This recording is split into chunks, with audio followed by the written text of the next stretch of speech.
আসসালামু আলাইকুম। আজকে আমরা কথা বলবো দক্ষিণ এশিয়ার পাহাড়ি দেশ নেপালের বন্যা সম্পর্কে। নেপাল মূলত পাহাড় ও পর্বতময় একটি দেশ। বর্ষাকালে অতিরিক্ত বৃষ্টিপাতের কারণে দেশটির বিভিন্ন নদী ও পাহাড়ি এলাকায় প্রায়ই বন্যা ও ভূমিধসের ঝুঁকি তৈরি হয়।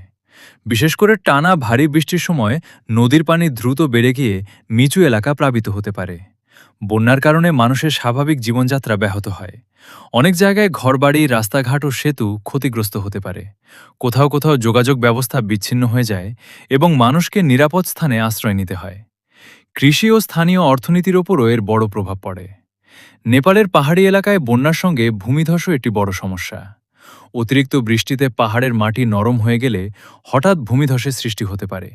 এতে রাস্তা বন্ধ হয়ে যাওয়া থেকে শুরু করে বসতবাড়ি ও গুরুত্বপূর্ণ স্থাপনার ক্ষতি হওয়ার আশঙ্কা থাকে। তবে বন্যার ক্ষয়ক্ষতি কমাতে আগাম সতর্কতা, আবহাওয়ার তথ্য পর্যবেক্ষণ এবং দ্রুত উদ্ধার ও ত্রাণ কার্যক্রম অত্যন্ত গুরুত্বপূর্ণ।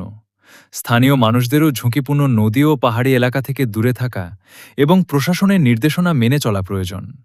প্রকৃতির এই দুর্যোগ আমাদের মনে করিয়ে দেয়, প্রকৃতিকে নিয়ন্ত্রণ করা সম্ভব নয়, কিন্তু সচেতনতা ও প্রস্তুতির মাধ্যমে ক্ষয়ক্ষতি অনেকটাই কমানো সম্ভব।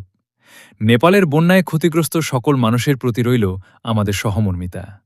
আশা করি দ্রুত পরিস্থিতি স্বাভাবিক হবে এবং ক্ষতিগ্রস্ত মানুষগুলো নিরাপদে নিজেদের জীবনে ফিরে যেতে পারবেন। ধন্যবাদ সবাইকে। আল্লাহ হাফেজ।